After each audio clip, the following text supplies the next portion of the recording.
عباده الذين اصطفى خصوصا على أفضلهم وخاتم النبيين محمد الأمين وعلى آله وصحبه أجمعين وبعد. We begin with Allah's blessed name.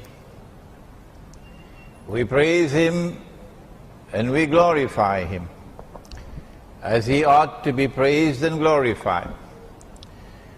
And we pray for peace and for blessings on all His noble messengers, and in particular on the last of them all, the blessed Prophet Muhammad sallallahu ta'ala alayhi wasallam. Brothers and sisters in Islam, here at Masjid Darul Ihsan in Subang Jaya in Kuala Lumpur. Assalamu alaikum wa rahmatullahi wa barakatuh.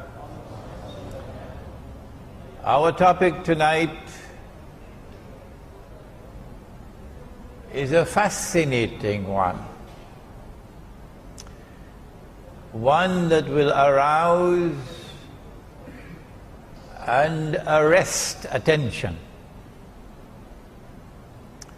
one that is very pertinent for the time in which we now live. It is Imam al-Mahdi and the end time. Let us begin with that hadith with which you are all familiar. You know which one? The 10 major signs of the last day. And if you've not memorized it as yet, I suggest that you memorize it before you leave the masjid tonight. The companions of the Prophet alayhi salatu wasalam were sitting talking amongst themselves when the Messenger of Allah sallallahu ta'ala alayhi wasallam came and asked, "What are you talking about?" And they said, "O Messenger of Allah, we are talking about the subject of the alamat as-sa'a, the signs of the last day, of the end time." And then he said, as only a prophet could say, the last day would not come until, and then he mentioned 10 signs. These have come to be known as the major signs. I don't know who coined that term, but there are many, many others beside these 10. For example, when next you go to KLCC, you'll see some of these. He said that the naked, barefooted shepherds, they don't like this language at all.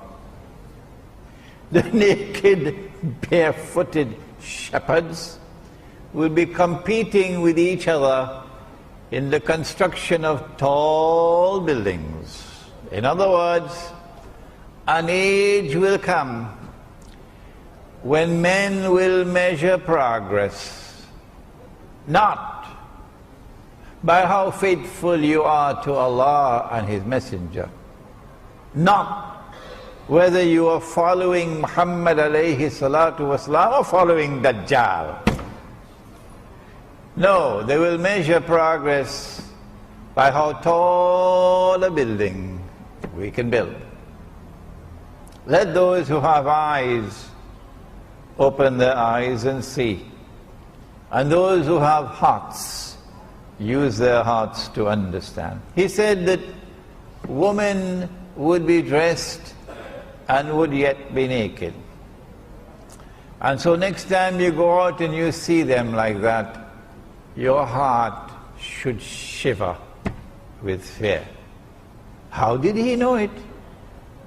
1400 years ago in the desert, a man who never traveled the world, how did he know that an age will come when women will abandon the hijab? How did he know that women would be dressed and yet be naked? And there are so many more. But tonight we return to those 10 which are known as the major signs. Number one, and they have not been given in the chronological sequence in which they will occur. No. Number one, Dajjal, the false Messiah, Al-Masih al-Dajjal. Number two, Gog and Magog, and I have just written a book on Gog and Magog. It's the last book I wrote, an Islamic view of Gog and Magog in the modern world, and I want someone, tonight I'm asking you, to translate this to Bahasa. Come on, somebody. Number three, the return of the son of Mary, Ibn Maryam. And so when that fellow in the place called Qadian in India declared that he was the fulfillment of this prophecy of the return of the son of Mary, the true Messiah. You know which one I'm talking about? A man named Mirza Ghulam Ahmad, founder of the Ahmadiyya movement, with which Washington is so much in love, and London is so much in love, and Jerusalem is so much in love today. When he declared that he is the fulfillment of that prophecy of the return of the son of Mary, we say to him, and I don't know why he runs away when we ask the question, how come you are the son of a Punjabi woman?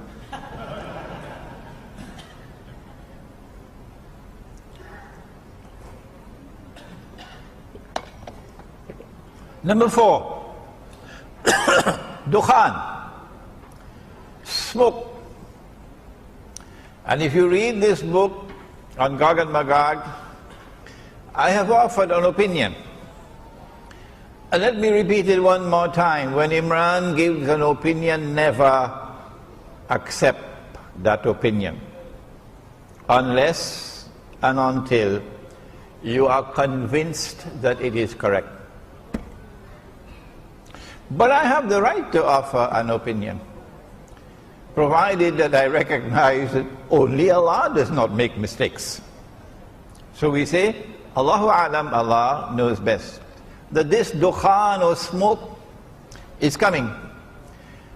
Maybe 20, 25 years from now, when the cataclysmic clash with nuclear weapons occurs between Gog and Magog, between the American-led alliance and the Russian-led alliance. And you don't need a PhD in international relations to know that we are moving towards that clash. Thousands of nuclear weapons exploding. Can you imagine the clouds, the mushroom clouds? Number five, Dabbatul Ard, or the beast of the land. Ard is material universe. Ard is the earth. Ard is the land. For example, Al-Ardul Muqaddasa, the Holy Land. My opinion, that beast is already here. It's the state of Israel. And Allah knows best. Number six, that the sun would rise from the west. I have given my opinion, and I have the right to give my opinion. Even if 999 differ with me, that's their right. Why deny me the right of offering my opinion? My opinion comes from the Quran. My primary source of guidance is from the Quran, not from some textbook of electricity and magnetism and polar magnetism. The Quran tells me that the sun rises from the east, and I gather that in Malaysia it also rises in the east.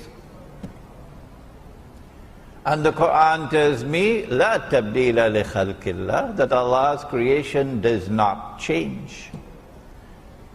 And so I have chosen to understand the hadith, not literally, but symbolically.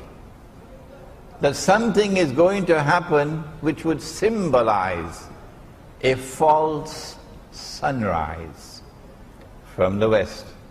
And I have understood that to be modern, godless, decadent, oppressive, awesomely deceptive Western civilization.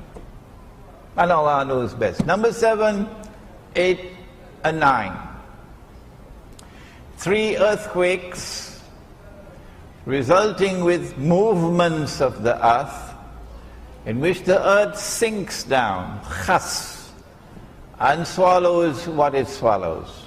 One in the east, one in the west, and the third one in Arabia, and the third one is linked with Imam al-Mahdi. And number 10, that a fire will come out of Yemen and drive people to their place of assembly. Of these 10, the Quran singles out one. And Allah says of that one, the return of Nabi Isa alayhi salam, وَإِنَّهُ لَعِلْمٌ لِلسَّاعَةِ, it can be read that way, or لَعَلَمٌ لِلسَّاعَةِ, it can also be read that way. Perhaps that ilm and alam here are synonymous. Ilm means knowledge, alam means sign. That this is the sign of all signs, the return of the son of Mary, Nabi Isa alayhi salam, the most powerful voice in history ever to have prophesied the return of Nabi Isa alayhi salam, the return of Jesus, is the voice of Muhammad sallallahu ta'ala alayhi wa sallam. Even if we did not have the ahadith, it is still possible, using the Quran alone, to establish belief in the return of Nabi Isa alayhi salam. And so if you reject belief in the return of Nabi Isa alayhi salam, you will not be able to understand the end time. No. No matter how great a scholar you may be. There is a branch of knowledge which studies and explains the end time. In Bahasa, in Malayu, you call it ilmu akhirul zaman. And in the English language, we call it Islamic eschatology. Don't bother with the big word. Islamic eschatology.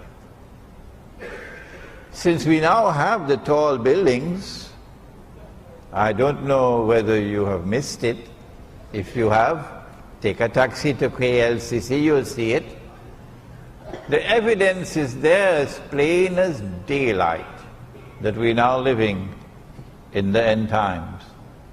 And so it is Islamic eschatology which will explain the world today, not the New Straits Times, and not your local television station, not even your government.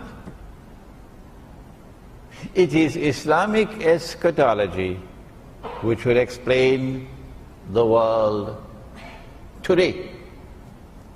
And at the heart of Islamic eschatology, or ilmu akhirul zaman, is the return of Nabi Isa alayhi salam. Let me repeat that if you reject belief in the return of Nabi Isa alayhi salam, you can't guide Muslims in this age.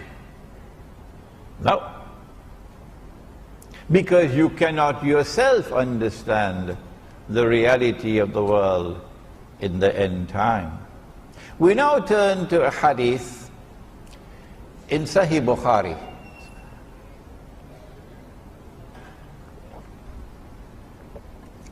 In which Nabi Muhammad alayhi salatu wasalam said, and it is a very short hadith, you can memorize it before you leave the masjid tonight. كيف أنتم How will you be at that time? Oh, what a wonderful time that would be. إِذَا نَزَلَ عَلَيْكُمْ نُمَرِيَمْ, when the son of Mary will descend amongst you. Oh, so he's not descending in Rome.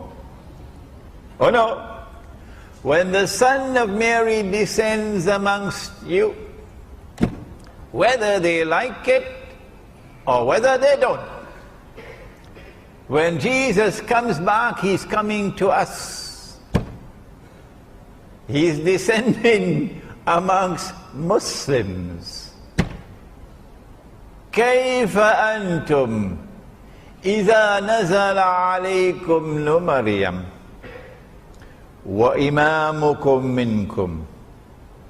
And at that time, your Imam would be from within your own ranks. He would be a Muslim. And so there is an Imam in the end time.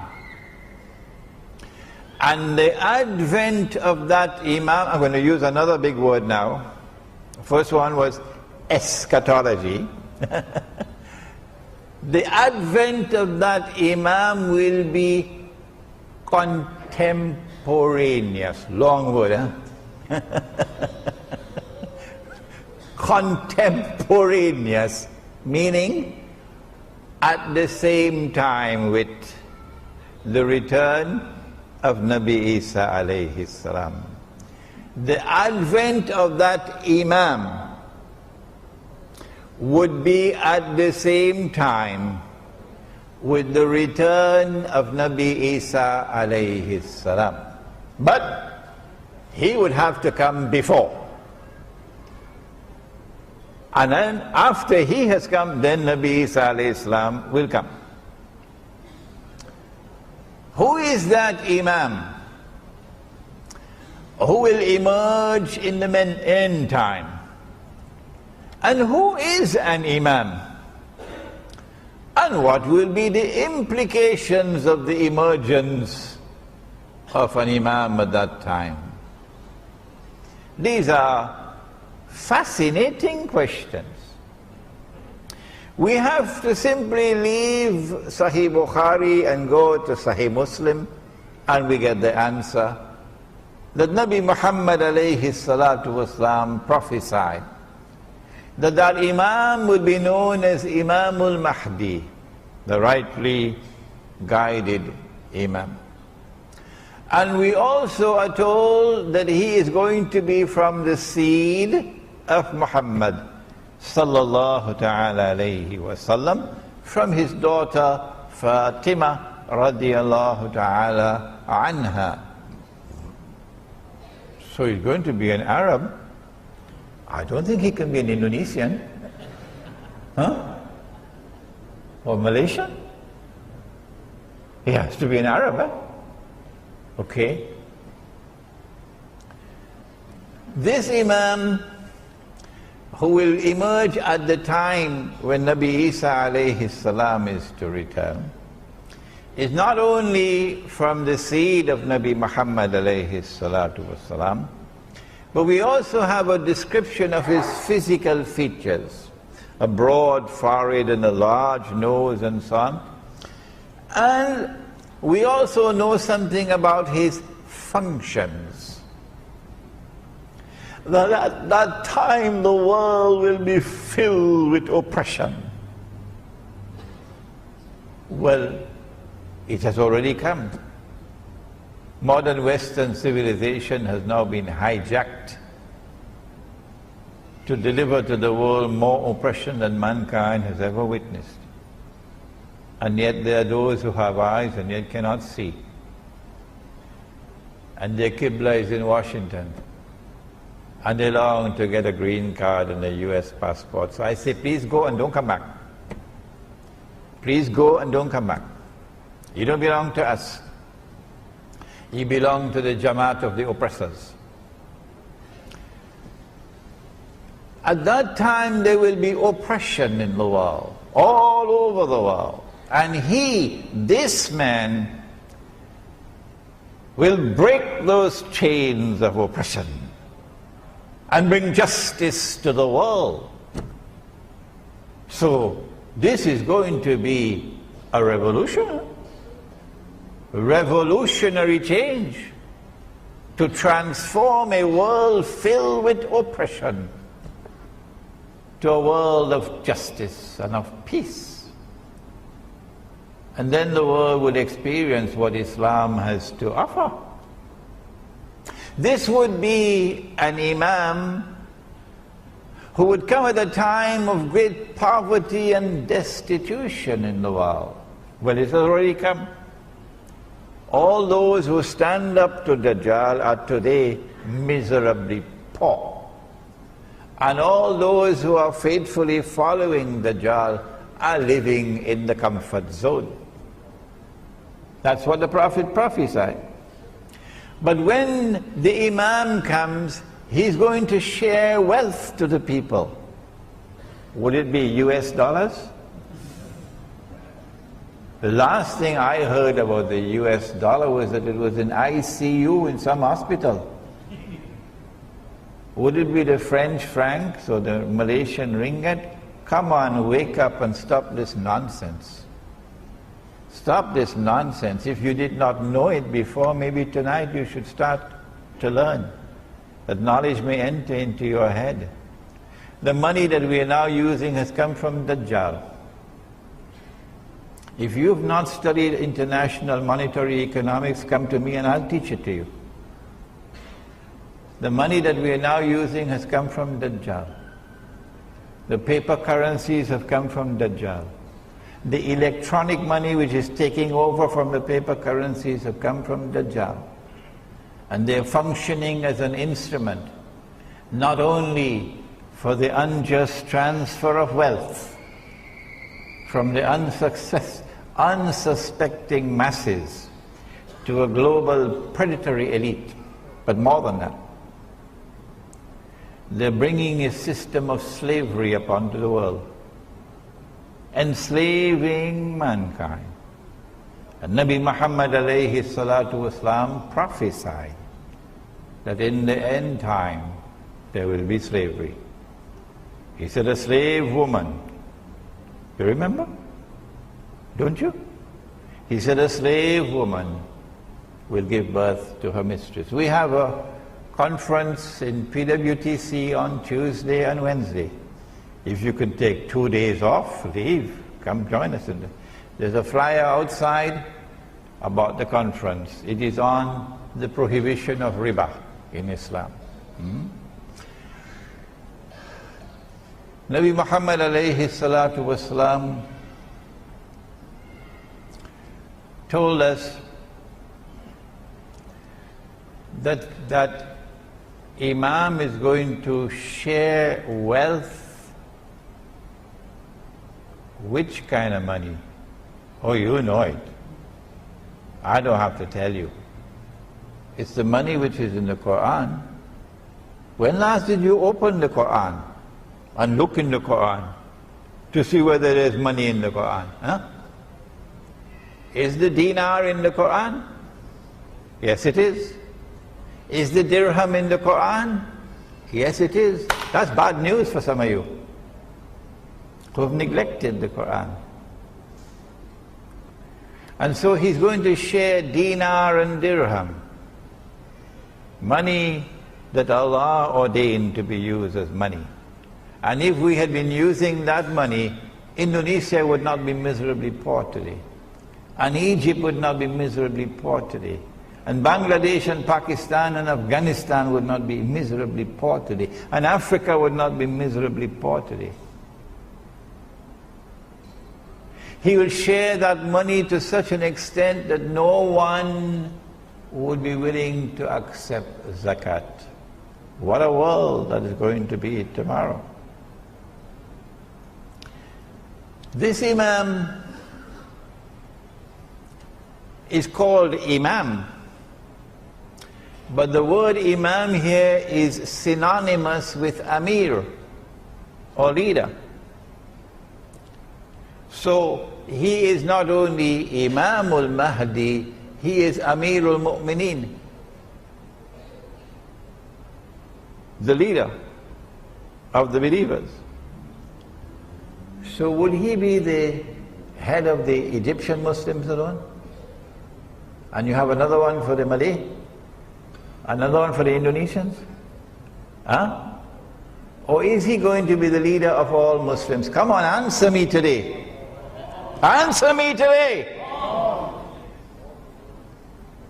You know, he prophesied about the end time, that knowledge will disappear. Knowledge will disappear. And here's the evidence. That when that Imam comes, he is going to be Amirul Mu'mineen. So then what are you going to do with your Egyptian citizenship and your Egyptian passport? I don't want to go further than that. What are you going to do with your constitution of Egypt and your Syrian constitution, your pledge of loyalty to the state? Huh? What are you going to do? I know what we are going to do. We never gave up in our heart. We never gave up in our hearts loyalty to the Imam and to the Amir. No, we never gave it up, because we never accepted the substitute. And we will never accept the substitute. He's also known not only as Imam, not only as Amirul Mu'mineen, but also as Khalifa. Khalifa. And this brings us to our difference of opinion with the Shia. We hold the view that the Shia are Muslims. Oh yes. And we gave evidence to support that. There is no fatwa which has achieved ijma'. No. Because the Shia have performed the Hajj continuously to this day. No one has stopped them. And so the ijma' of the ummah is that the Shia are Muslims. And if they are Muslims, then you have to relate to them as brothers. Ruhama'u baynahum. And if you differ with them, you must differ in a way which is constructive and not destructive. We say that the first Amir, the first Imam, the first Khalifa was Abu Bakr Siddiq radiallahu ta'ala anhu. And then after him was Umar Farooq radiallahu ta'ala anhu. And after him was Uthman Ghani radiallahu ta'ala anhu. And after him was Ali radiallahu ta'ala anhu, Ali ibn Abi Talib radiallahu ta'ala anhu. And we have said, and we have not spoken with hostility and bitterness and enmity. We have spoken with sadness in our hearts. That if you declare of Abu Bakr Siddiq radiallahu ta'ala anhu that he was a usurper who stole somebody else's position, we say that you are misguided. If you're annoyed with us, what can we do? But facts are facts. And we say that if you say that Umar radiallahu ta'ala anhu was also a usurper, we say that's double misguidance. And if you compound that by saying that Uthman Ghani radiallahu ta'ala anhu was also misguided, we say, come on, it's time to wake up from your sleep. And we're not speaking these words with bitterness and with anger and with hostility. We're speaking these words with sadness. And it's because we call them the khulafa that we say that the Imam who is to come will also be Khalifa. What is the implication now of Allah subhanahu wa ta'ala sending to us a Khalifa and saying to him that he will be from within your own ranks.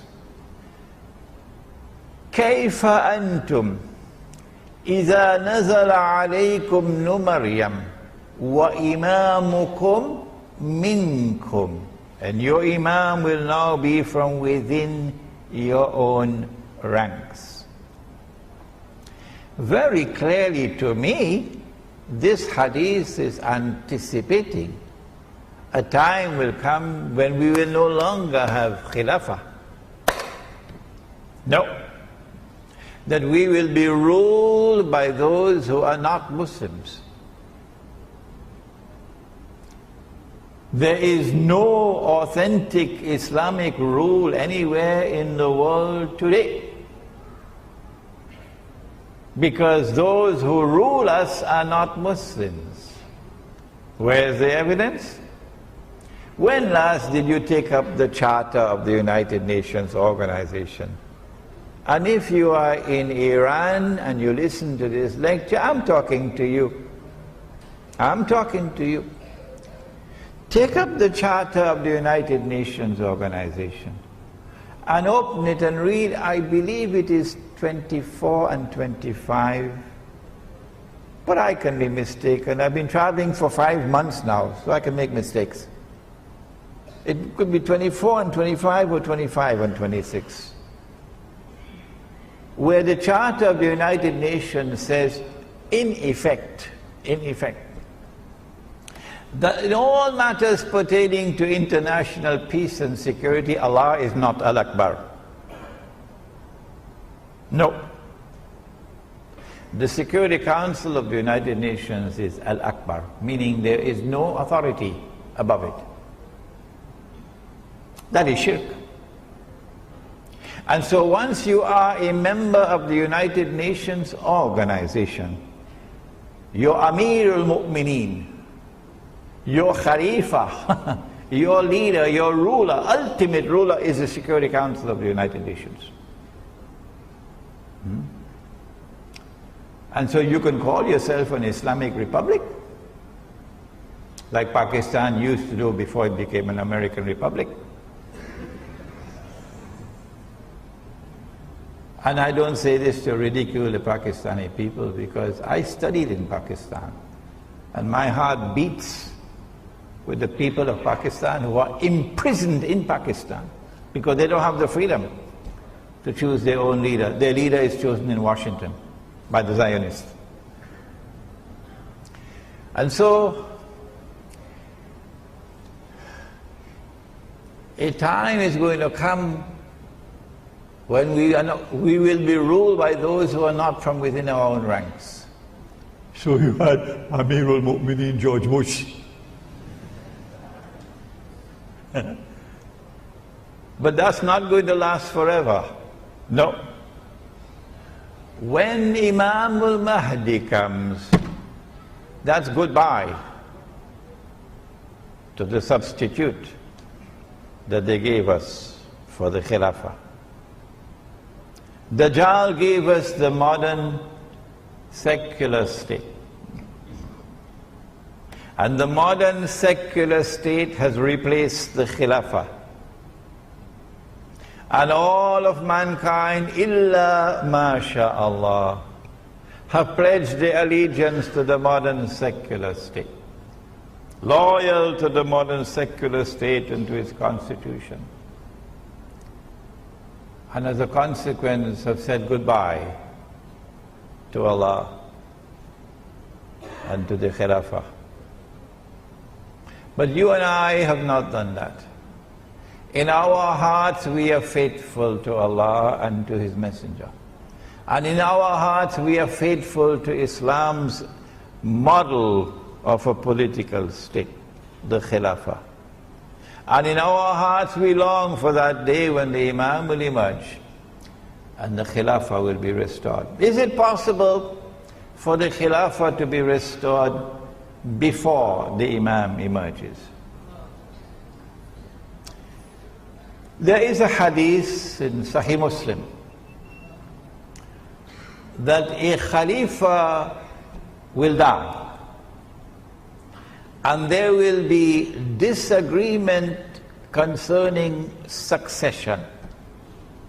I think you already guessed who it's going to be. There will be disagreement concerning succession. And then a man will emerge out of Medina. Remember Medina, not Jakarta, Medina. And he will hurry to Mecca. And the people of Mecca will come out to him and urge him and try to force him to accept the bay'ah. No, we have problem here. We haven't heard this word for years and years and years and years. The word bay'ah has been put in something called the cold storage. So we've got to go to the cold storage now and pull it out. What is this bay'ah?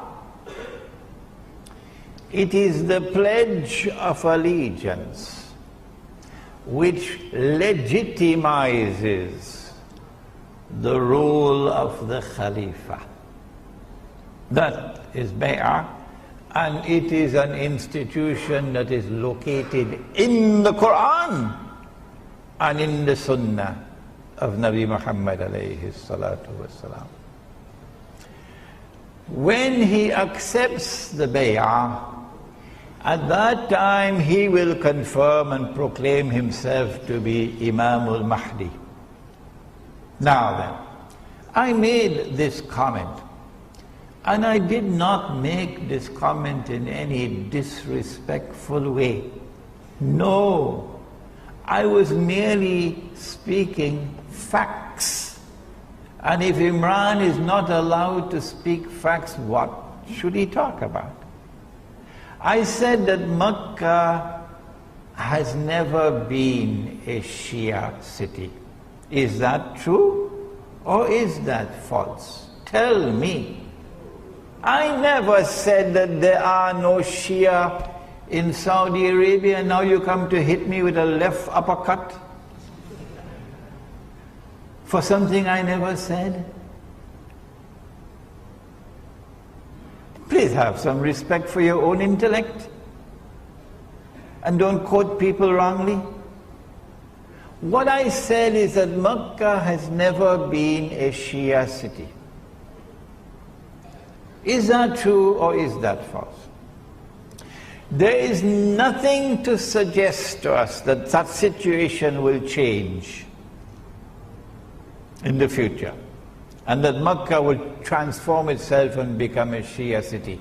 There is no evidence to support that. And therefore we ask, how can a people of Mecca who are not Shia, how can they go out and pledge allegiance to a Shia? If you have an answer, I'd be happy to get the answer. You can send me an email. And I am not wearing any boxing gloves. No, this is not the age for that. This is a reasoned discourse that is being presented tonight. And so I conclude that the Imam cannot be Shia. This is my conclusion. If you differ with me, that does not mean that we should have boxing gloves fighting each other. No. Now then, the argument is raised that because the Prophet ﷺ used the word Khalifa, a Khalifa will die. The implication is that the Khilafah will be restored before the advent of Imam al-Mahdi. But have you forgotten that hadith with which we began? كيف أنتم إذا نزل عليكم مريم وإمامكم منكم? Why should the Prophet ﷺ say to us that this Imam will be from your own ranks when we already have the Khilafah?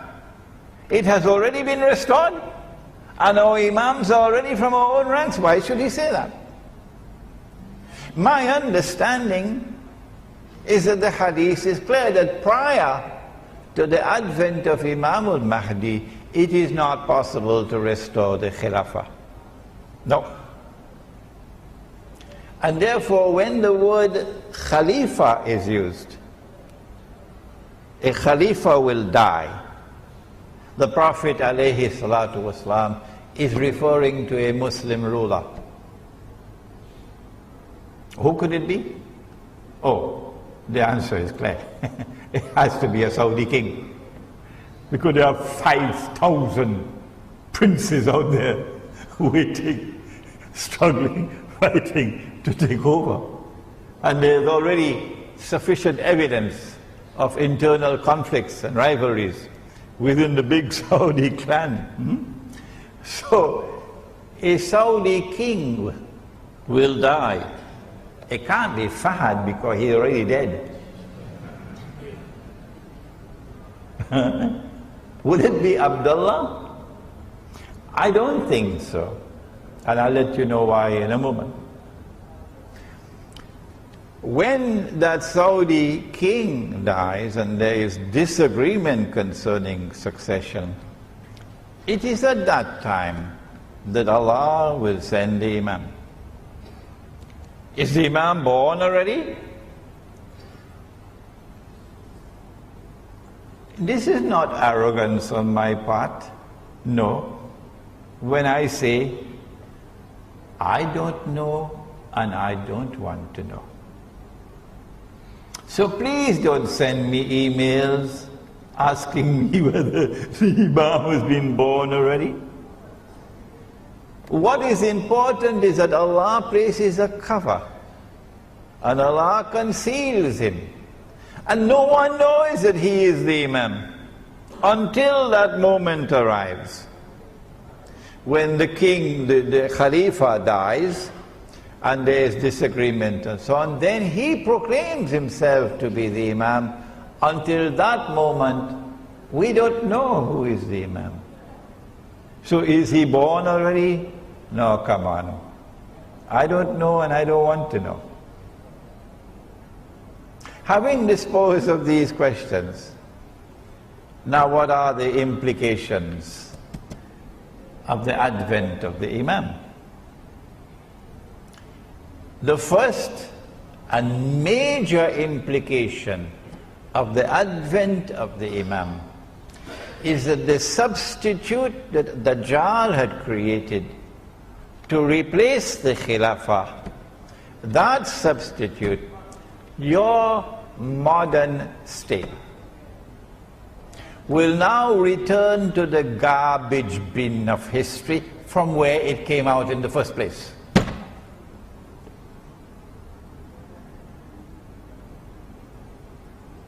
Why do I use such harsh language? What is the Khilafah state?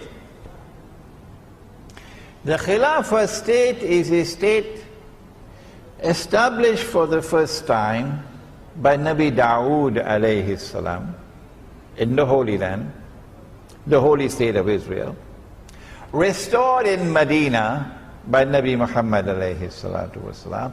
The Khilafah state is a state which recognizes Allah subhanahu wa ta'ala as Al-Malik. Al-Malik. They translate Al-Malik as the king, whereas in political terminology it should be translated as a sovereign. So sovereignty in the Khilafah state resides with Allah. The modern secular state which came from Dajjal says no. No. Allah is not Al-Malik. Sovereignty does not reside with Allah. Sovereignty resides with the state. The state is sovereign. The people are sovereign, not the Lord who created them.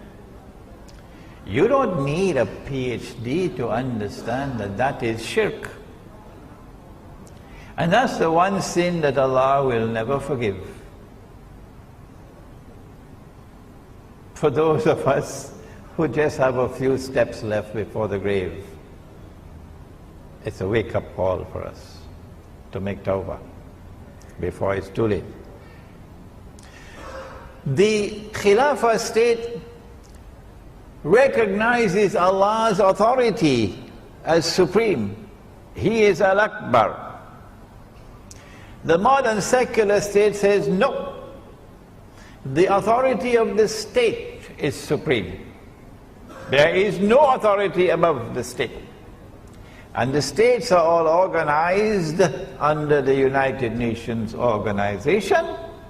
And the United Nations organization has as its top the Security Council.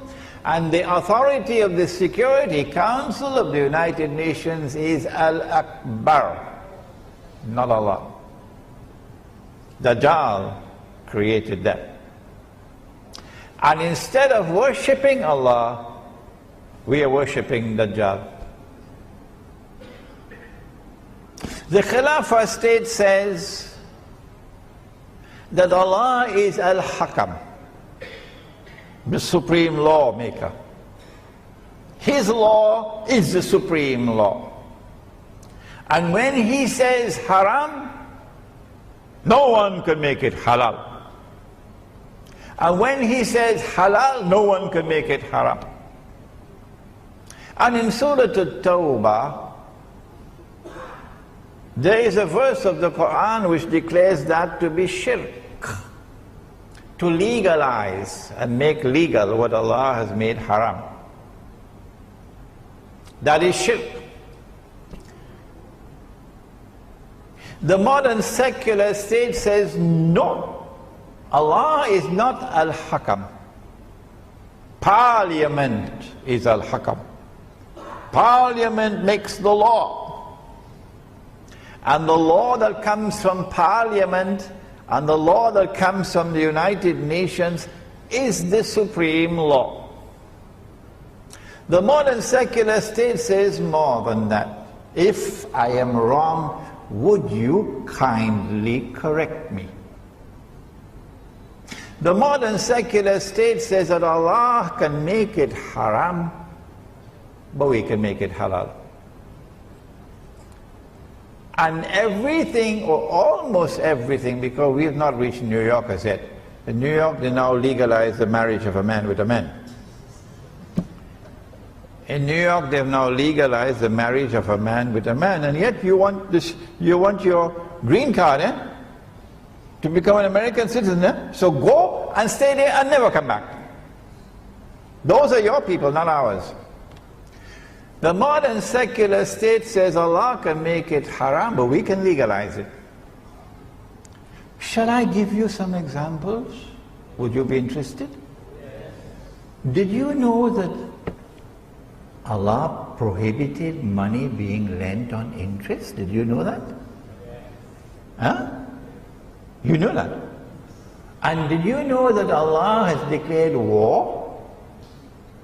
War on the money lender lending money on interest? Did you know that? And did you know that Nabi Muhammad alayhi salatu wasalam has cursed all four and declared that they are all equally guilty? The one who takes riba, the one who gives riba, the one who records the transaction, and the two witnesses? Did you know that he said that riba is constituted of 70 different parts? Hadith of Ibn Majah.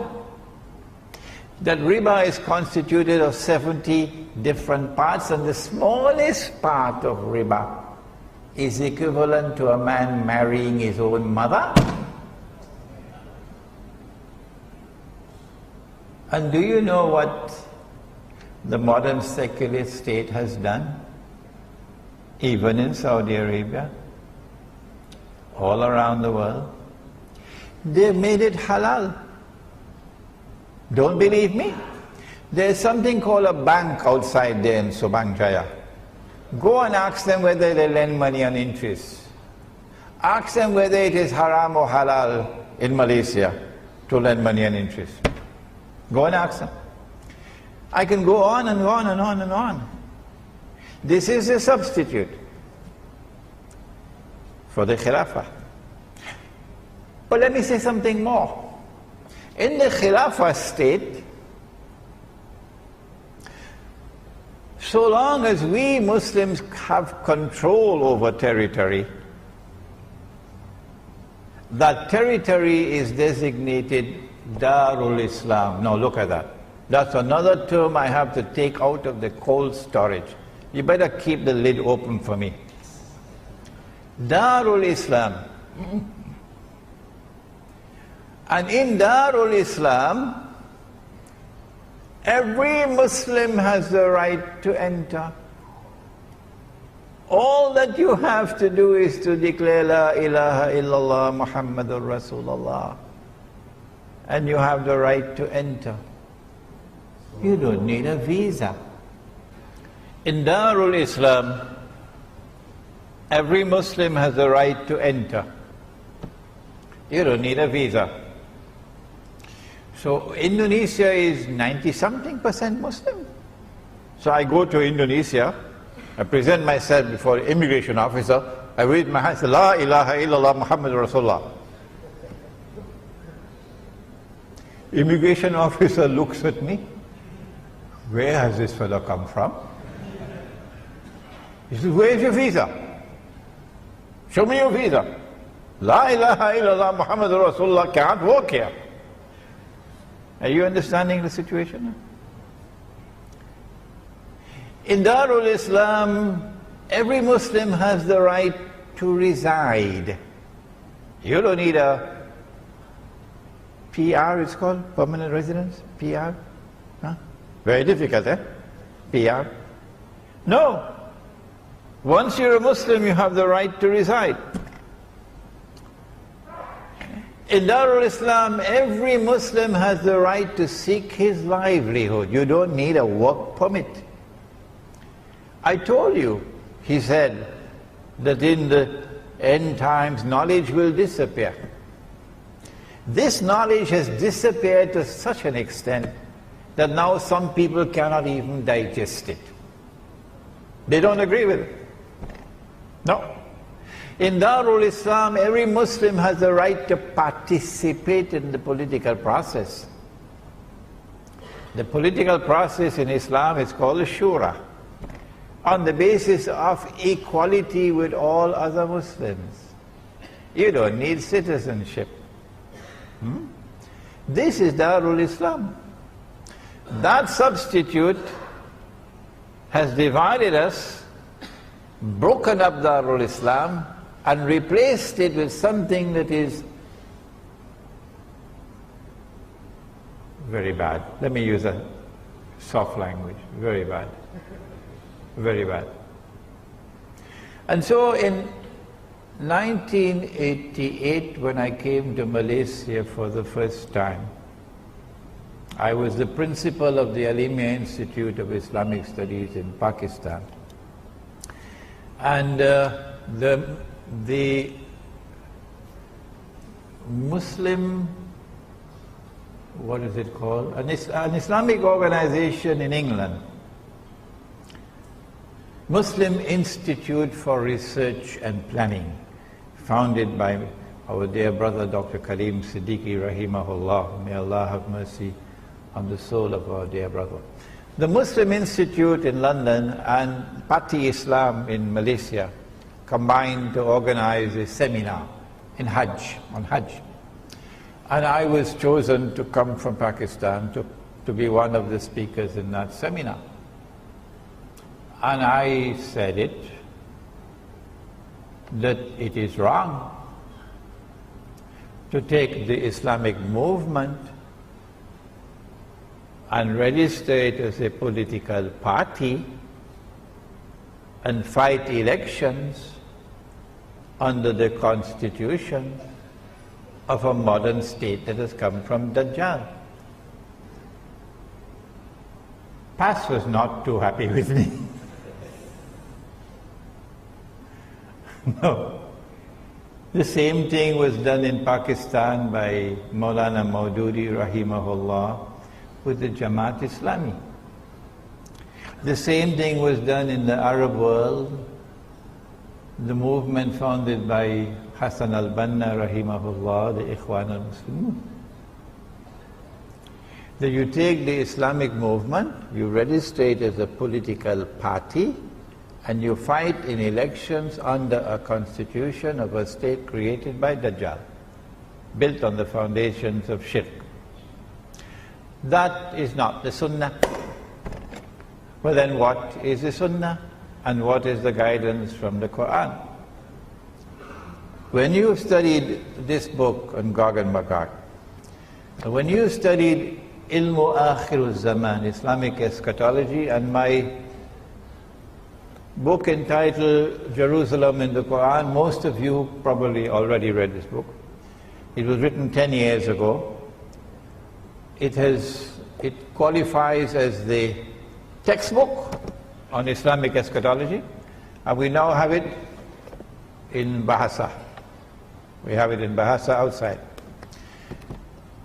When you study the subject of Ilmu Akhirul Zaman, then you understand that the proper response to Dajjal's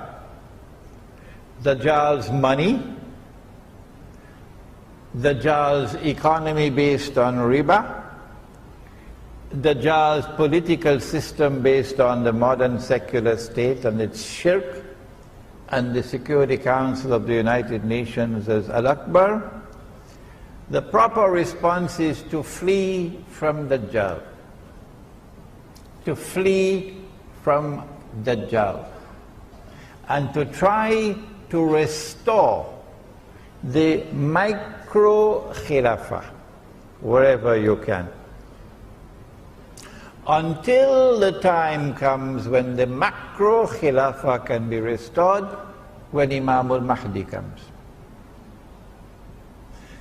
That micro-khilafah I have described as the Muslim kampung, the Muslim village. And I know that I'm out of Dajjal's reach when I go to a kampung where I cannot use a cell phone. Now I know I'm out of his reach. Over there we will try as best as we can to restore dinar and dirham as money in the market. And we will not use this bogus and fraudulent and utterly haram paper and electronic money. In that kampung we'll try to restore the Amir and the Bay'ah. And we will refuse to give our allegiance to the modern secular state. And we say this is micro-khilafah, waiting for macro-khilafah when Imam al-Mahdi comes. This is not a place where you will be opting out of jihad. Oh no. That the baby boys who are born in this kampung will fight better on the battlefield from Khorasan in the Muslim army that will liberate the Holy Land. The baby boys born in this kampung will fight like lions, much better than yours from KLCC. So the Muslim kampung is not a place to go and sleep. Now then, we come to a very unfortunate event. One of the outstanding scholars of this age, and now my remarks are directed particularly to Pakistan. One of the outstanding Islamic scholars of this age was a man named Dr. Muhammad Iqbal.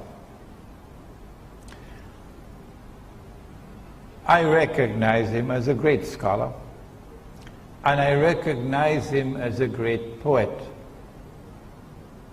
Unfortunately, my knowledge of the Farsi language and the Urdu language is not good enough to appreciate the beauty of his poetry. But I don't have any problems with his poetry. What a problem that I have is with what he has written in the English language. And I have more than a passing acquaintance with the English language. Dr. Iqbal argued in a book which he published entitled The Reconstruction of Religious Thought in Islam, which most Pakistanis have not read. And those who do try to read it probably give up before they finish 2 or 3 pages, because you need a whole bottle of Tylenol tablets for headache. Iqbal is writing pure philosophy.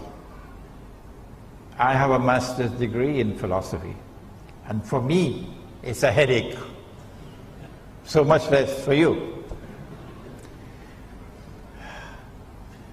I admire the first 2 chapters a lot, because in the first 2 chapters of that book he takes on Dajjal. You know, the one eye and the 2 eyes?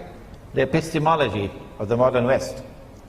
And Iqbal has delivered the best defense of the epistemology of the Quran that has ever been written. But very few people can understand it. So those first 2 chapters are written in gold. But elsewhere, Iqbal has made this mountain of a mistake in declaring that the modern state, he calls it the Republican state. Actually, it's a secular state. The modern state, he says, can function as a substitute for the Khilafah. That's wrong. And if we say that our teacher made a mistake, we are not disrespecting our teacher. No. He still remains a great scholar. We still respect him. We are not disrespecting him when we say that this Iqbal has made a mountain of a mistake in declaring that the modern secular state with its parliament can be a substitute for the Khilafah. Iqbal then compounded that error by agreeing with Ibn Khaldun that all the ahadith on Imam al-Mahdi are all fabricated. Now don't come and tell me what Iqbal has said in Urdu poetry. No, don't come and tell me that. I know what he said in Urdu poetry. We're talking about what he said in English. And the impact of Iqbal's thought on the Pakistani intelligentsia. Iqbal does not believe in the return of Nabi Isa alayhi salam. No. Iqbal does not believe in Dajjal. No. I ask you, how can you beat the drums of Iqbal in Pakistan today to extricate Pakistan from the mess in which it is? He is not the answer. Yes, there is much we can learn from him. Yes, Iqbal can inspire our people with his Urdu verse. But Iqbal in English is not the guide to take the Pakistani people out of the awesome predicament in which they are. And so I wrote this book, Iqbal and Pakistan's Moment of Truth. I want the cameras to capture it. Because tonight in Masjid al-Ihsan in Subang Jaya, we are launching this book for the first time. It is only 84 pages, so you could finish it in one weekend. And in this book, I have attempted very respectfully, how many times am I to repeat it? I have attempted very respectfully to critically assess the thought of a great scholar and to point out errors which he has made, while yet respecting him as a great scholar. Now then, When Imam al-Mahdi emerges, at that time, the Gog and Magog war will take place. This book explains it. An Islamic view of Gog and Magog in the modern world, and one person will have to come forward and volunteer to translate it to Bahasa, inshallah. At that time, the clash takes place between the American-led alliance, the Russian-led alliance. The nuclear war takes place with thousands of nuclear weapons exploding. I think that will be the moment when this verse of Suratul Isra will be fulfilled.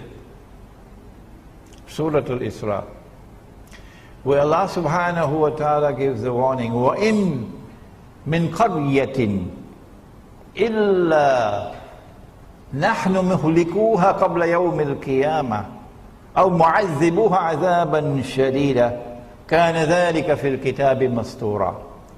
It is as though you're hearing the verse for the first time, because you've never heard the verse in the context in which it's being given now. And not a single city will escape. None. They will all be destroyed, says Allah. All. And those which escape destruction will be punished with terrible punishment. And this is a matter inscribed in the Kitab. Maybe that if you're out of electronic range, you know, the cell phone, you will not be incinerated. This is the end of modern Western civilization dominance over the world.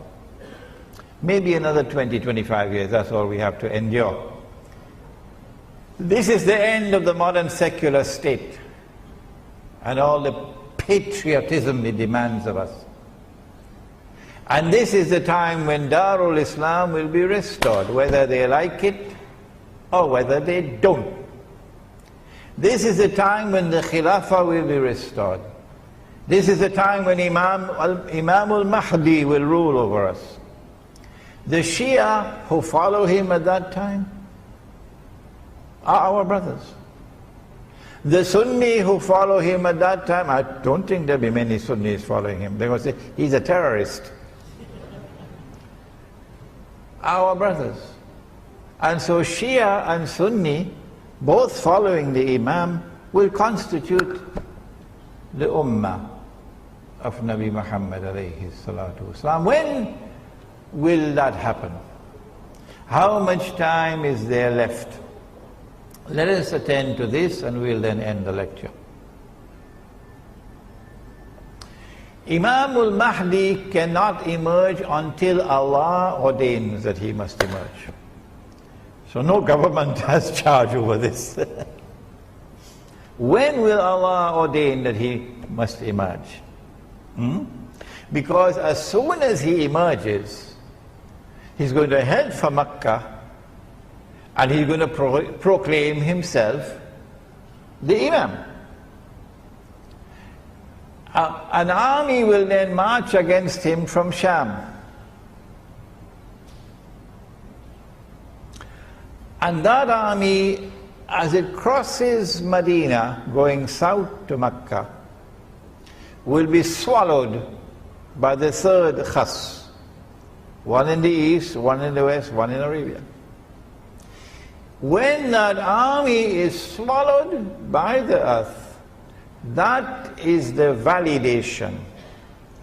That is the conclusive validation that this man is indeed the Imam. Not eclipses in the sky. The sinking of the earth. When that army sinks down into the earth and is swallowed, then the Abdal from Sham and Iraq will come to the Imam to offer bay'ah.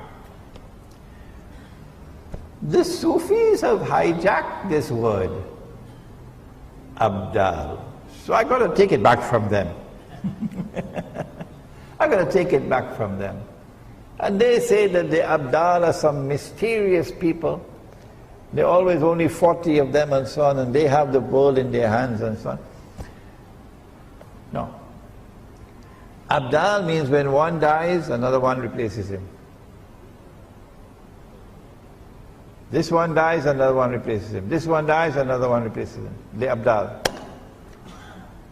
So if you're listening, Washington, let us introduce you to the Abdal.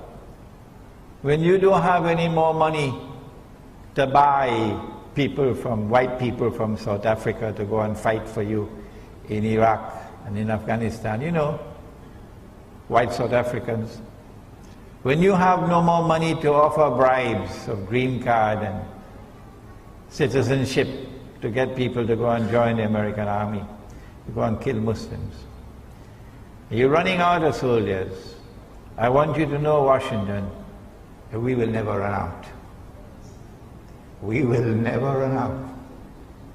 Because when one dies, another one takes his place. And when he dies, another one takes his place. These are the words of Muhammad alayhi salatu wasalam. These are the Abdal. They are the Mujahideen who are waging a just struggle for liberation from oppression and liberation from occupation of the land. They will now come to give the bay'ah to Imam al-Mahdi.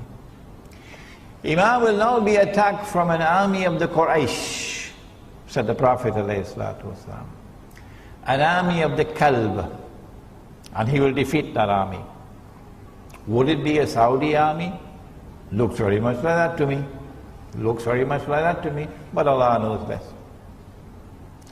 When he defeats that army, then Jaziratul Arab, oh, another term out of the cold storage. See, good thing we left the door open, eh? Jaziratul Arab, when last did you hear that term? Jaziratul Arab is the Arabian Peninsula. Today it has been hijacked, and there is an obnoxious name called the the Kingdom of Saudi Arabia. Squatting. So there will be no more Kingdom of Saudi Arabia. It is Jaziratul Arab will be restored. And when Jaziratul Arab is liberated, then Darul Islam is restored. This is the implication. Now tell me, would you release Imam al-Mahdi into the world when the Zionists have read all of these ahadiths? They know it all. Would you release Imam al-Mahdi into the world before Israel replaces the United States as the ruling state? It doesn't make sense. No. Would you release Imam al-Mahdi into the world before Israel rules the world? And Dajjal is in his day, which is like a week. You have to read this book, Jerusalem in the Quran, to understand that. Israel is about to launch her big wars, either this year or next year. Attacking Pakistan to destroy the nuclear plants and nuclear weapons, attacking Iran, attacking Egypt so you can occupy the territory from the river Nile to the river Euphrates. If you want to know why, there's a book outside entitled The Religion of Abraham and the State of Israel, a view from the Quran. My view, and Allah knows best, is that Allah will not release Imam al-Mahdi into the world until Dajjal has completed his mission. Or he is very close to completion of his mission. And so Dajjal has to be born. He has to be born of Jewish parents. He's not been born as yet. But he's already created modern Western civilization because he's already released into the world. He's already released into the world. He's close to the end of his mission, but he's not as yet been born as a human being. When he's born as a human being, he'll be a Jew. He'll grow up to be a young man, he'll be powerfully built, he'll have curly hair. He'll rule the world from Jerusalem. And then he will proclaim, I am the Messiah, Al-Mahdi, Al-Masih. And when they accept him, Al-Masih, he can rub his hands and he can say, come on, help me. Mission accomplished. I've given them a 6 for a 9, I've deceived them. And now they've been taken to the greatest destruction that they will ever experience in history. Banu Israel. And so by my calculation, and Allah knows best, we are still probably another 20, 25 years away before that event occurs when Imam al-Mahdi will emerge. Finally, I want to remind you about the conference on riba. There's a book on riba outside, and there's this little book, you have no excuse, it's so small. The Gold Dinar and Silver Dirham, Islam and the Future of Money. Many people have been asking, where did Imran Hosein study? Who was his teacher? What kitab did he read? Because we don't hear anybody else speaking like this. If you want to know more about me, you can begin by reading this very interesting book, the Islamic Travelogue, which is outside. رَبَّنَا تَقَبَّلْ مِنَّا إِنَّكَ أَنْتَ السَّمِيعُ الْعَلِيمُ وَتُبْ عَلَيْنَا يَا مَوْلَانَا إِنَّكَ أَنْتَ التَّوَّابُ الرَّحِيمُ بِرَحْمَتِكَ يَا أَرْحَمَ الرَّاحِمِينَ Ameen. We have some time for questions. Sisters, you can write your questions and send them up. And brothers, yes, go ahead. Walaikum salam.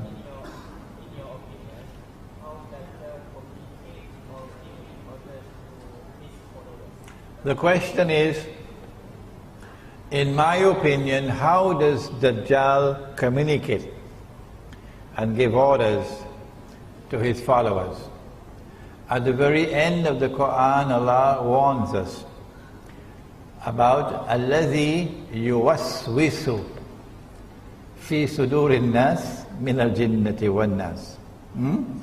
It is a inspiring or putting thoughts and ideas into the heart, and as a consequence these people believe that these are their own thoughts. He does this through the shayateen. Shayateen, plural of shaitan.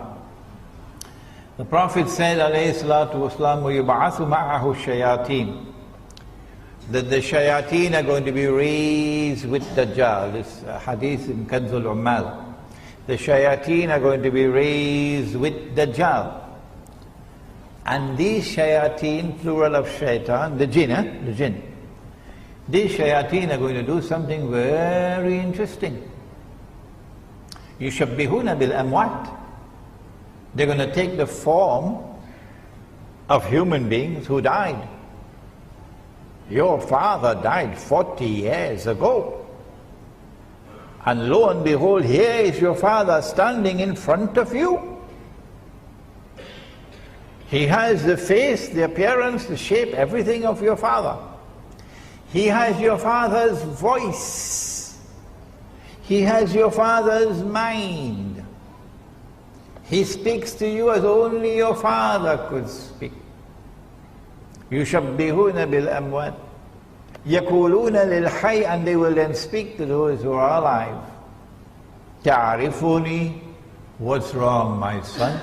Can't you recognize me? أَنَا أَبُوك, I am your father. أَنَا أَخُوك, I am your brother. أَوْ ذُو قَرَابَةٍ مِّنْ, or some close relative. From this hadith we know the link between Dajjal and the shayateen. That's why there's so many of them in Washington. Yeah. Any more questions? Yes. Assalamualaikum. You mentioned in your talk, Yes. Imam Mahdi Isa will be there at the same time. Yes. Almost the same time. Yeah. One before the other. Yeah. So they live together in that time. Yes. My question is, who is going to be the Amir? The Amir is the Imam. He is the... We get some help actually in this matter from information which was sent down before Nabi Muhammad alayhi salatu wasalam. This information was sent to Banu Israel. And I have it here at the back of this book. In the appendix to Jerusalem in the Quran, you will find it there, where the Jewish scriptures speak about a worldly figure and a priestly figure who will be contemporaneous. One is going to be the political ruler, ruling, enforcing the law and so on, Sharia, and the other would be the priestly ruler. So Al-Masih, Nabi Isa alayhi salam Al-Masih, he is the priestly ruler. And Imam Al-Mahdi is the second one, who is the worldly ruler. They knew about this in Medina, the rabbis. So when Nabi Muhammad alayhi salatu wasalam arrived in Medina, they asked him, "Are you the Messiah?" He said, "No."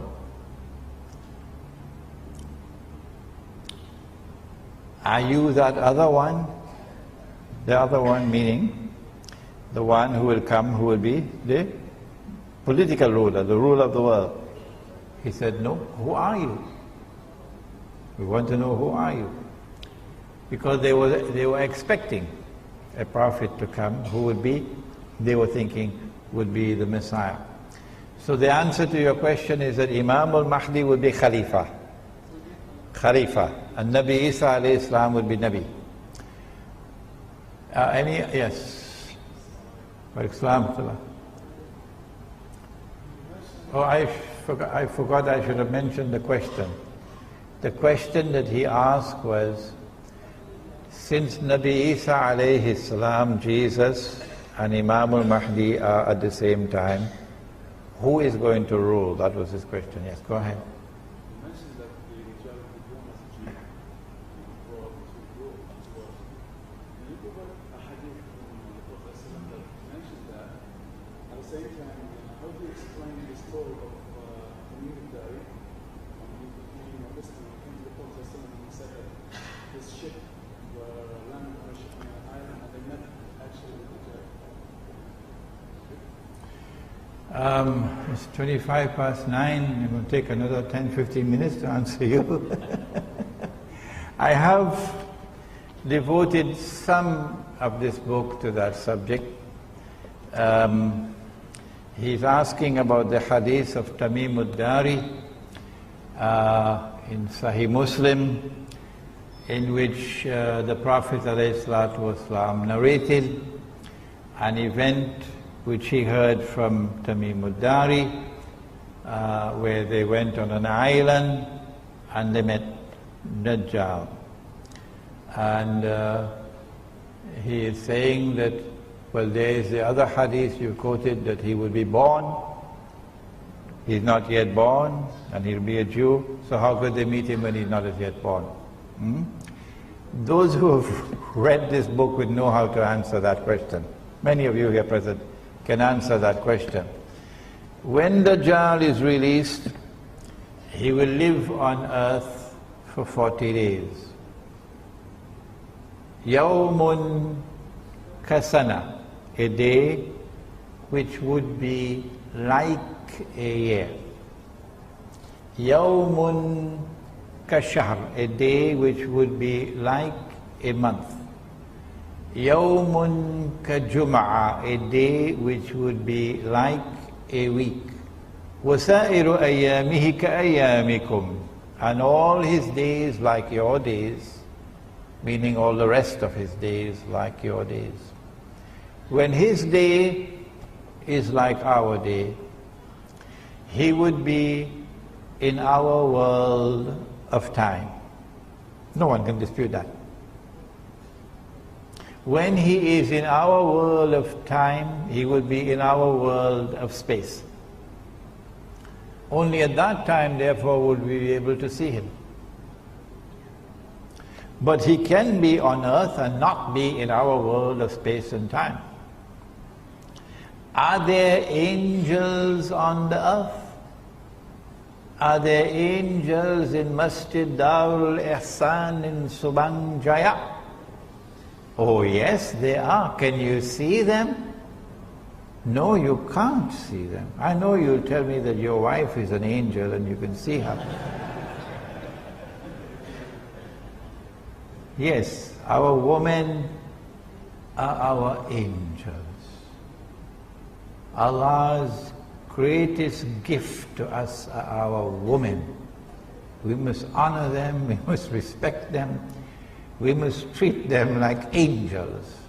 Except when they start to follow Dajjal, then you part from them. Are there jinn on earth?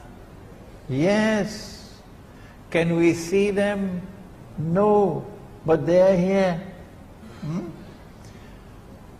In the same way, Dajjal is here on earth. But you cannot see him. You will only see him at that time when he is born as a human being, grows up to rule from Jerusalem. And then he'll be a Jew. Any more questions? Yes? Oh, before Haji Radwan speaks, let us acknowledge, be grateful to him. Haji Radwan from Hotel de Palma in Ampang is the one responsible for organizing tonight's lecture. Yes, Haji? You mentioned about the eventual takeover of United Nations by the Israel. You mentioned about? You mentioned about the eventual takeover of United Nations by the Israel. Just now. Did you? No, I think that the United Nations is going to die like the US dollar. Whatever. Yeah. I want to get some opinions. How do you interpret the present uprising or Mahdi presently happening taking place in the Peninsula Arab, and with the incomplete formation of the Israeli statehood with the emergence of the Al-Mahdi? Yeah, this is a very big subject, Haji Radwan.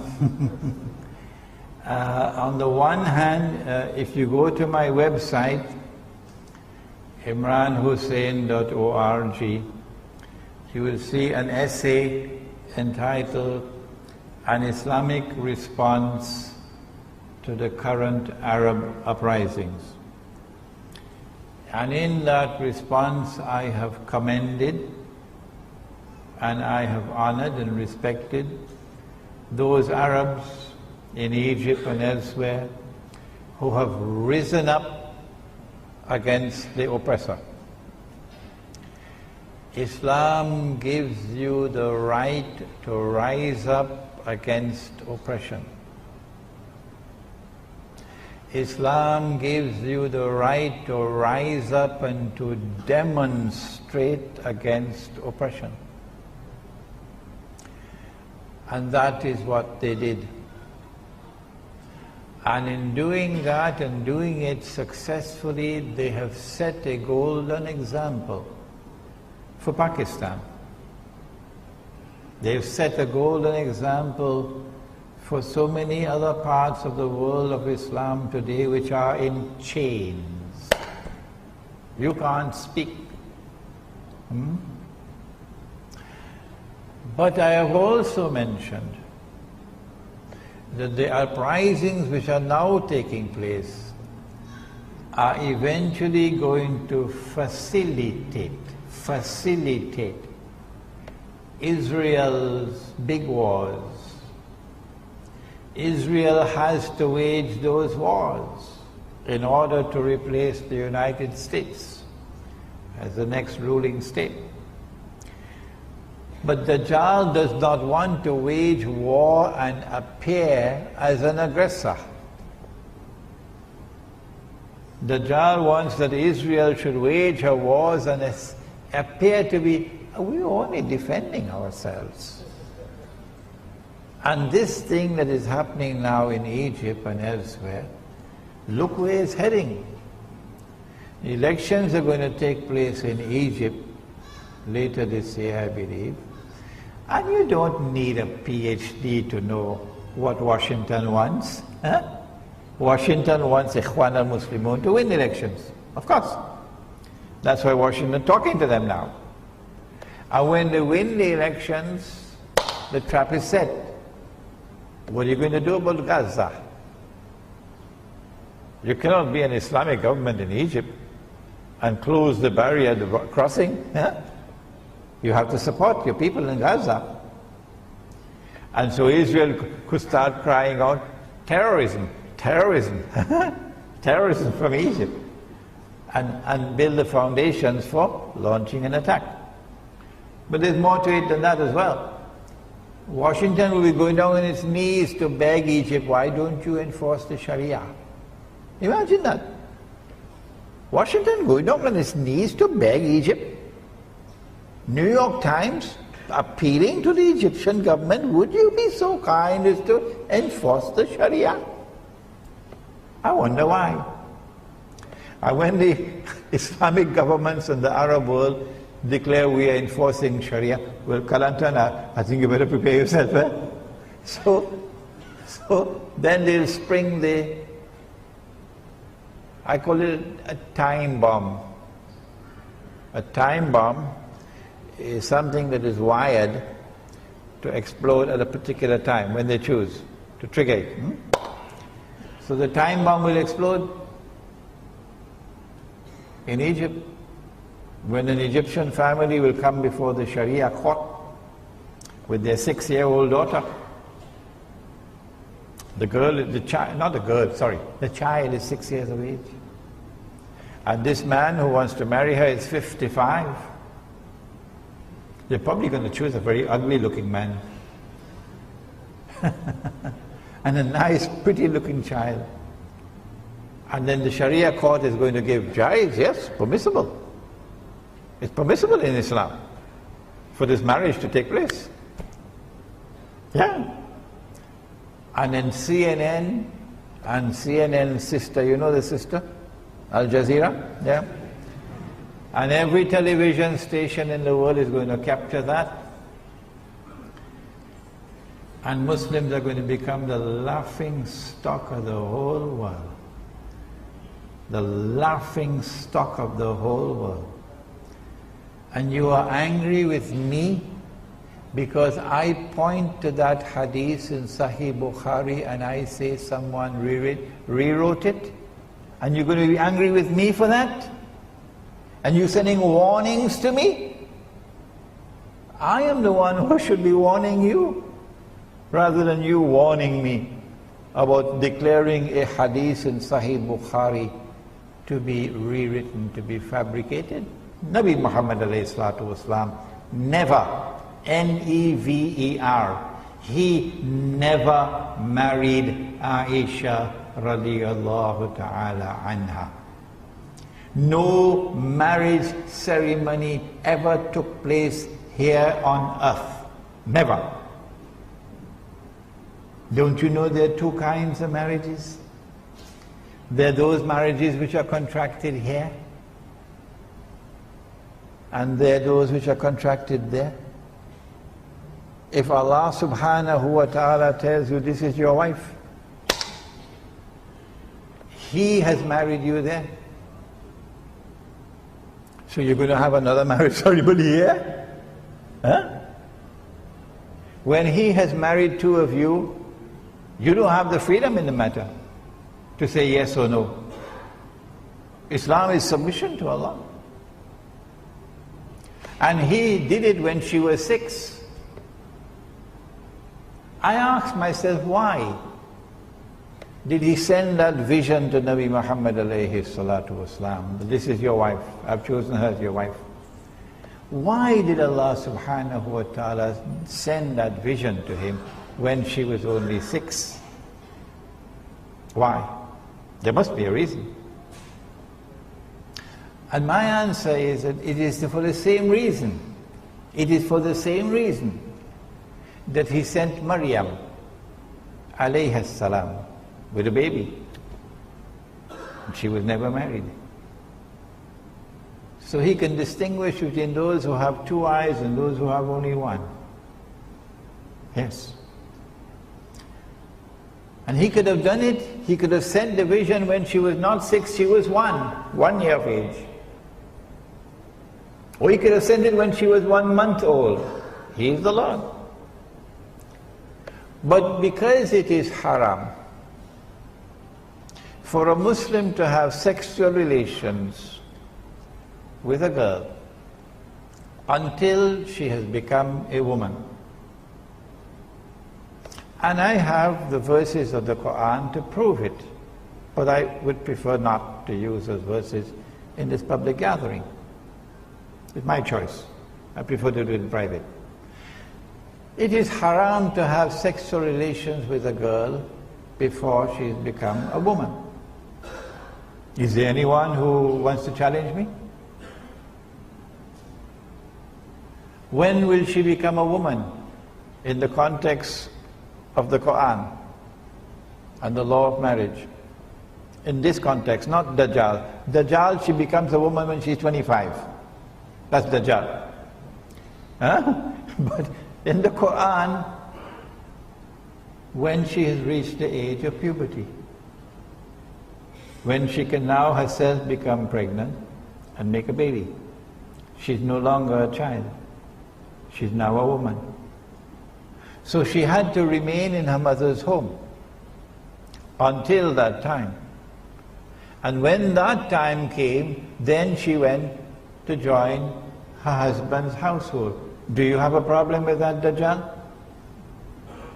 What's wrong with this? Huh? This is what happened.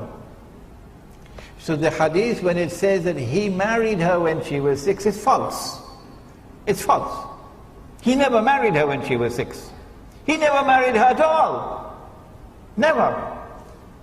It is Allah who informed him, this is your wife. He had no choice in the matter. But when the Sharia court in Egypt declares it's jaiz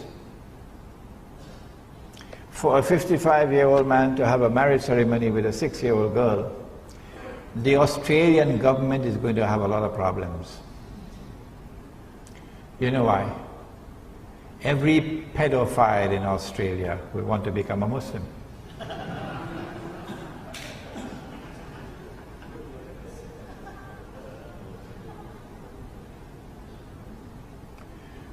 So there are time bombs. This is only one. This is only one. There are other time bombs waiting to explode. And I don't think that Jamiatul Azhar is capable of responding to those time bombs. No. Allah blessed me with a great teacher. Allah blessed me with a great teacher. And that teacher gave me a different method of pursuing knowledge. This is why I'm able to deliver this knowledge to you today. Any more questions? Walaikum salam.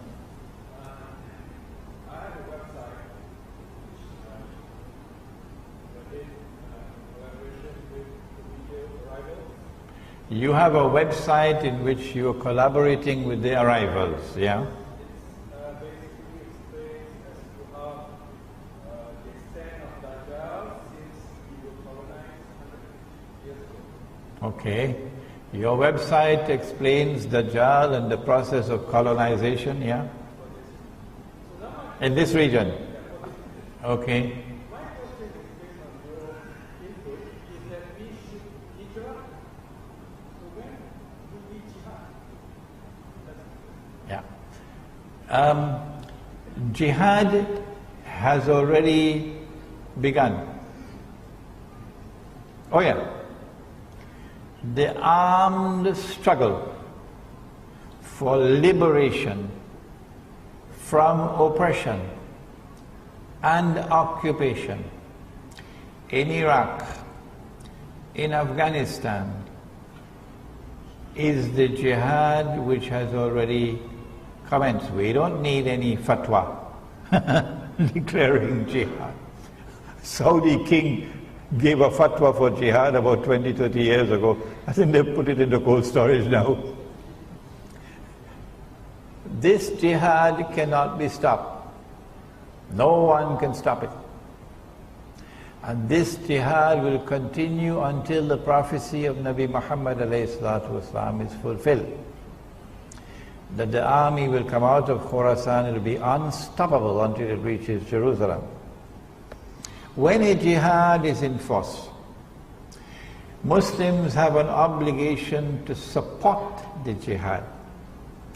Those who can physically join the jihad should do so. However, it would be a security risk for someone who only speaks French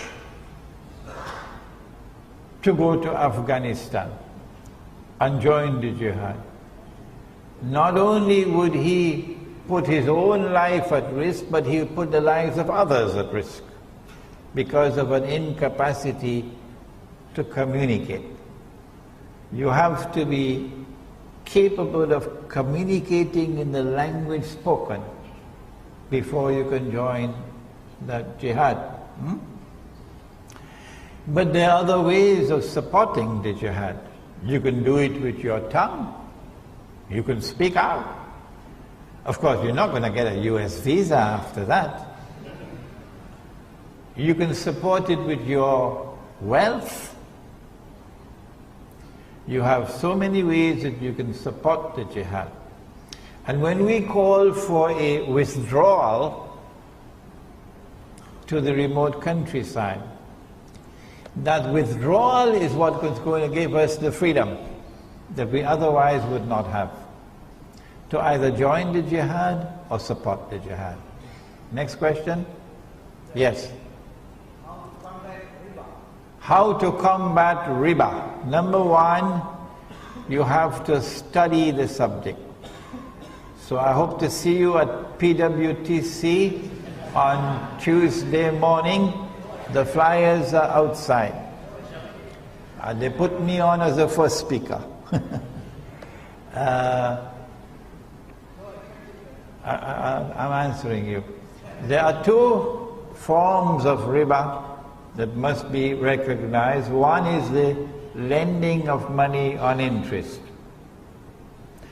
and the other would be a transaction based on deception which delivers a gain or a profit to which one is not justly entitled. That's the elegant way of describing a rip-off. A rip-off. So this is riba and that is riba. The greatest rip-off that has ever occurred in human history is the rip-off of the monetary system that we now have, of bogus and fraudulent and utterly haram paper currencies and the electronic currency which is now taking over from the paper currency. What do you do? Answer: when you have abandoned the Quran and Sunnah, make tawbah and return to the Quran and Sunnah, meaning return to the dinar and dirham. Do you know that Israel, tomorrow, Israel is going to mint? In fact, I think they've already minted the gold dinars and silver dirhams. Israel. And tomorrow Israel is going to be using this money. Do you know that? Why would Israel have to do it? If you study ilmu akhirul zaman, you can answer these questions. Because every Jew knows that only that money can be used in the temple, which does not have any human figure on it. the Roman coins at the time of Nabi Isa alayhi salam were haram to be used in the temple because they had graven images which were haram. And so the temple at the time of Nabi Isa alayhi salam used to mint its own coins, gold and silver. And when the people came to the temple, if they wanted an animal to be zabiha, sacrificed, you got to pay for it. And nobody could sacrifice the animal except the rabbi. So therefore the temple got some revenue. So you had to pay the temple. And you had to pay the temple in this money which was halal, not that money which was haram. So when Dajjal stands up in Jerusalem tomorrow, and he has not brought back that halal money, no Jew will accept him as the Messiah. Which is why I believe that Israel has already minted her gold coins and silver coins, so that these can be introduced before Dajjal makes his appearance. So that's the first thing you can do. Bring back the gold dinar and silver dirham as money. Can you do it in downtown KLCC? I'm not stopping you. You want to try, go ahead. It is my opinion, based on my study of Suratul Kahfi of the Quran. Now let me use the proper Arabic. Suratul Kahf of the Quran. That the only place that you can bring back the dinar and dirham as money in the market is in the remote countryside.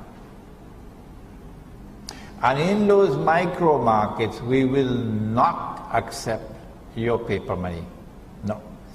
Insofar as money being lent on interest is concerned, make tawbah if you have borrowed money on interest to buy your car or to buy your house.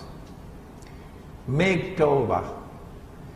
Because if you die with that riba, there is no way you can enter into Jannah. Why? Because the curse of the Prophet is upon you.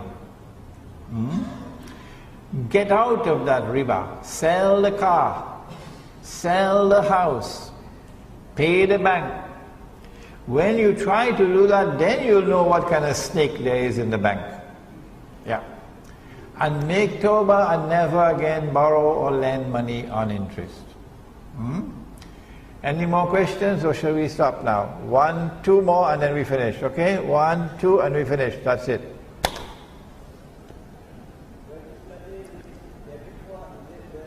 Come closer, come closer. And the other one, come up please. Come closer, come closer, come closer, don't be afraid of me. Right.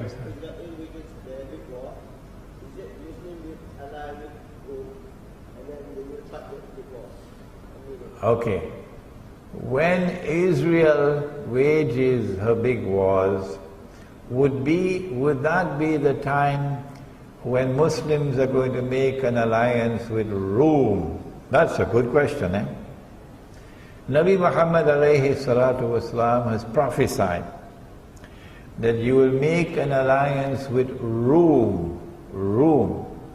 Indeed, there is a surah of the Quran which is entitled Suratul Rum.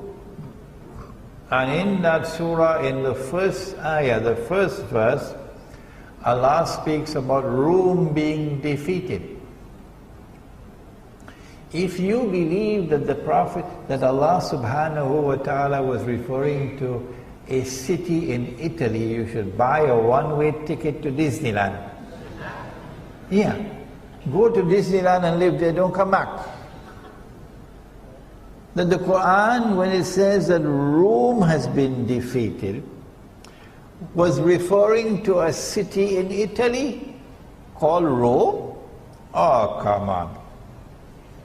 What kind of scholarship is that? Huh? And when the Quran refers to Rome, you translate it as Romans? Is that the correct translation? Romans? Huh? Which dajjal is at work here? Rome in the Quran is easy to identify. It is the Christian, Eastern Orthodox Church. The Eastern Orthodox Christian Church, which had established the Byzantine Empire with Constantinople as its capital. That is not Italy.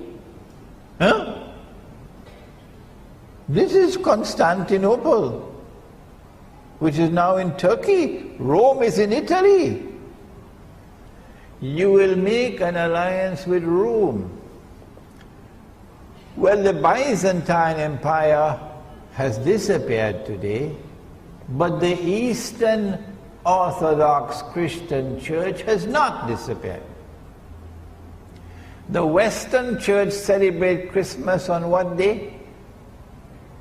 25th of December. Huh? Does the Eastern Orthodox Christian Church celebrate Christmas on that day? No. No, not at all. Tabule. It is, I believe, the 9th of January.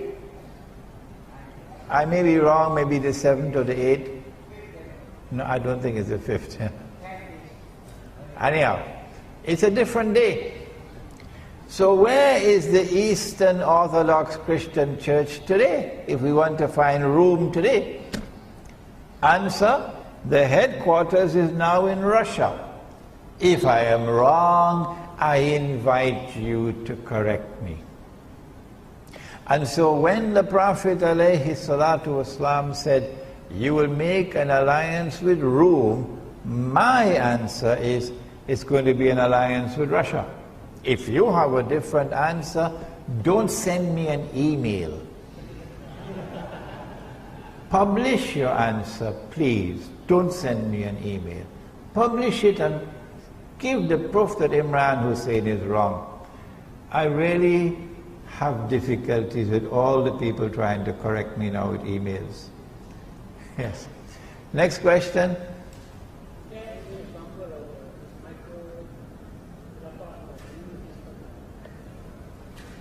Are there any examples of the micro-Muslim villages? There are lots of villages in the Muslim world. There are lots of kampung in Malaysia. If you don't believe me, wait for Hari Raya and try to drive on the road. Huh? You'll get the evidence. Hari Raya, for those who are listening to the lecture, is Eid al-Fitr, Hari Raya. So what you do is you go to a kampung, go to a village. Don't try to create a new village. No. Go to a village. And in that village strive and struggle to establish Islam. When the Khilafah was abolished in Istanbul, there was an outstanding Islamic scholar in Turkey. His name was Saeed Nursi, and he was given the title Badi'uz Zaman. Saeed Nursi responded to the abolition of the Khilafah by recognizing that this was the work of Gog and Magog. And Saeed Nursi gave the call for 10,000 Muslim villages in the countryside, because he recognized that you could not save the cities. The Turkish people listened to him. Today the cities of Turkey are eating lahmul khinzir, pork, and drinking wine.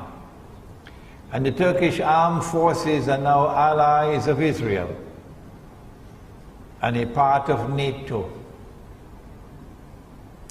But the Turkish countryside, because of the foresight of Saeed Nursi, has remained firmly Muslim. Firmly Muslim. And the Prophet said, alayhi salatu wasalam, that you will conquer Constantinople. The word in the hadith is Constantinople. And because of that hadith, they changed the name of the city. Because of that hadith, they changed the name to Istanbul. I believe it was Islambul and then it became Istanbul, so that you will lose sight of this hadith. But Muhammad alayhi salatu wasalam referred to that city as Constantinople, and I don't see why I should not do the same. He said that you are going to conquer Constantinople. And he said, what ni'ma hadha al-jaysh, wa ni'ma hadha al-amir. What a wonderful army that would be. And what a wonderful amir of that army is going to be. When Nabi Muhammad alayhi salatu wasalam made prophecies and predictions of future events, they nearly always pertain to Akhirul Zaman. And so I have come to the conclusion, and Allah knows best, that this hadith prophesying the conquest of Constantinople is a conquest that will occur in Akhirul Zaman. And the purpose of this conquest is to extricate Constantinople from the control of NATO. NATO's control. When that happens, then the Straits, the Bosphorus, will no longer be under NATO control. Then the Russian Navy, with their nuclear-powered submarines, can now leave the Black Sea, pass through the Bosphorus, and enter the Mediterranean Sea. And when that happens, well, Israel, you better watch out. I think that's all the questions? No more. What is your website? malayuberaja.org. Okay. ربنا تقبل منا إنك أنت السميع العليم وتب علينا يا مولانا إنك أنت التواب الرحيم برحمتك يا أرحم الراحمين. After the salat, those of you who would like me to autograph your books can bring them to me, inshallah. إلهي لست للفردوس أعلى ولا أقوى على نار الجحيم الله فهب لي توبة واغفر ذنوبي فإنك غافر الذنب العظيم إلهي لست للفردوس أعلى ولا أقوى على نار الجحيم الله فهب لي توبة واغفر ذنوبي فإنك غافر الذنب العظيم Tuhanku aku tidak layak untuk syurgamu tetapi aku tidak pula sanggup menanggung siksa nerakamu. Dari itu kurniakanlah ampunan kepadaku, ampunkanlah dosaku. Sesungguhnya Engkaulah pengampun dosa-dosa besar. Tuhanku, aku tidak layak untuk syurgamu, tetapi aku tidak pula sanggup menanggung siksa nerakamu. Dari itu kurniakanlah ampunan kepadaku, ampunkanlah dosaku. Sesungguhnya Engkaulah